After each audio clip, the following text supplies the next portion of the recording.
पिताजी थे वो काफ़ी समझदार थे, स्ट्रिक्ट थे। तो उन्होंने क्या, जैसे ही वो लड़के आए तो पिताजी समझ गए कि कुछ ना कुछ दिक्कत है, क्या इंटेंशन है इसका, क्या इरादे हैं।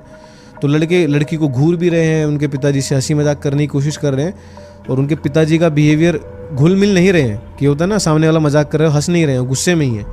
काफ़ी देर तक उन्होंने सोचा कि अब चले जाएंगे। घंटा 2 घंटा हुआ पर वो नहीं जा रहे, बैठ गए वहीं जमा के।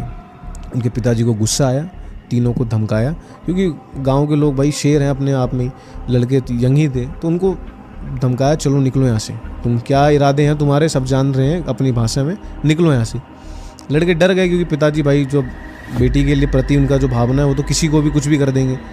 लड़के डर के वहाँ से चले गए, और जहाँ ट्रेन के वॉशरूम जो होते हैं बने होते हैं डब्बों, मतलब सीट के बाद वॉशरूम होता है, फिर सीट होते हैं, तो वहाँ जाके बैठ गए, फिराक में बैठे रहे। उनको भी वहीं उतरना था, जाना था आगे।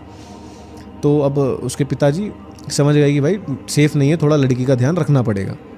लड़की को आया वॉशरूम 2-4 घंटे बाद शाम के टाइम, तो पिताजी ने मना कर दिया कि अभी मत जाओ, ठीक है, इधर उधर आसपास लड़के लुड़के होंगे, बैठे रहो आराम से, कंट्रोल करो जब तक हो रहा है, फिर देखते हैं जाएंगे। फिर तो काफ़ी देर कंट्रोल किया, उसके बाद धीरे धीरे रात हो गई।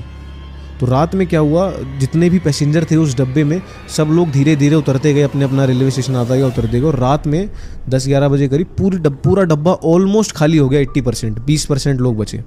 और उसमें वो 3 लड़के भी थे जो बिल्कुल कोने में जाके बैठे थे, नज़र पूरी थी लड़की पर। पिताजी सो गए, बेटी भी सो गई, अपना वो साथ में एक ही जो डब्बा था उनका, आमने सामने सीट पे सो गए। फिर आधी रात को आता है भैरवपुर रेलवे स्टेशन, और उसी रेलवे स्टेशन पे जब ट्रेन रुकती है तो लड़की की नींद खुल जाती है। अब लड़की ने काफ़ी देर से अपना रोक रखा था, उसको वॉशरूम जाना था, तो उसने सोचा पापा सो रहे हैं,